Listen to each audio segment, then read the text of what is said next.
It's your Friday forecast, and we will talk about the rain from last night. We'll talk about a mostly dry weather weekend and what Tropical Storm Erin will mean for New Jersey as we go into next week. Hey everyone, it's meteorologist Joe Martucci here. Let's take a look at those rainfall totals from Thursday. Anywhere where you see green, that is where we saw precipitation. Highest totals were in Dennis Township, where we saw 1.01 inches of rain. And then we even saw just about an inch and a half around the Cherry Hill area as well. But, I asked this on social media. Is that green area the dividing line between North and South Jersey? I mean, it does run from LBI to Manahawkin and then on up into Bordentown in Burlington County. So maybe.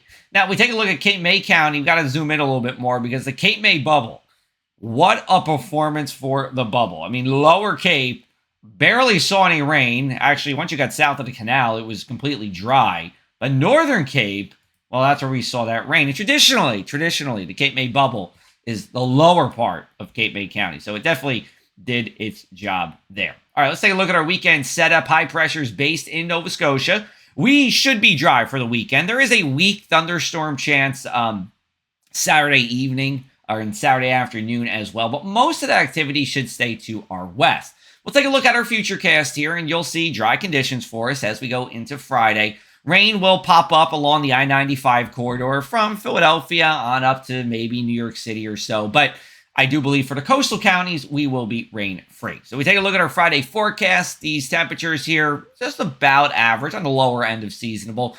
Mid-80s inland, upper 70s for Stone Harbor and the shore here. Partly sunny sky, winds off the ocean. It will be plenty humid today again. Season swells looking good in the terms of no rip current risk really for today. Swell out of the east. Water temperature still staying in the 70s, though we have had a slight drop in those temps. Bays are in the low 80s. We go to the Friday night's forecast, pretty seasonable. It's mostly cloudy. It is muggy. It is mid-August at the Jersey Shore. Then we go into our futurecast for the weekend here. And you're going to see a lot of these light greens kind of floating around, mainly inland, mainly west of us inland, west of the New Jersey Turnpike. That is where we're going to see the majority of any shower and storm activity for the weekend. Again, low shower and storm chance, mainly for the western part of our Monmouth, Ocean, Atlantic, and Cape May counties as we go into Saturday. Otherwise, it should be really nice out there. Sunday's the hot day, and it'll be humid as well with highs around 90. Then we go to the beach towns, likely dry for Saturday. And then Sunday, both inland and at the shore, dry day, but we will see some evening rain here. So we'll end off the weekend on a slightly wet note. Then we go into next Thursday. Now, we look at our significant wave heights. So wave heights here, 6 to 8 feet for most places.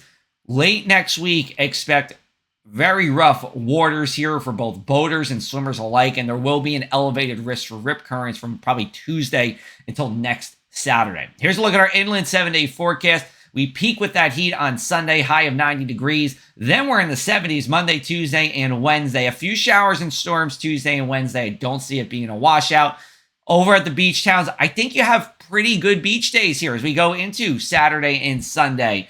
We're looking pretty much dry here during the days, comfortable temperatures, a good way to beat some of that heat. And then next week, we have to be especially careful with that high risk of rip currents and high surf along the coast.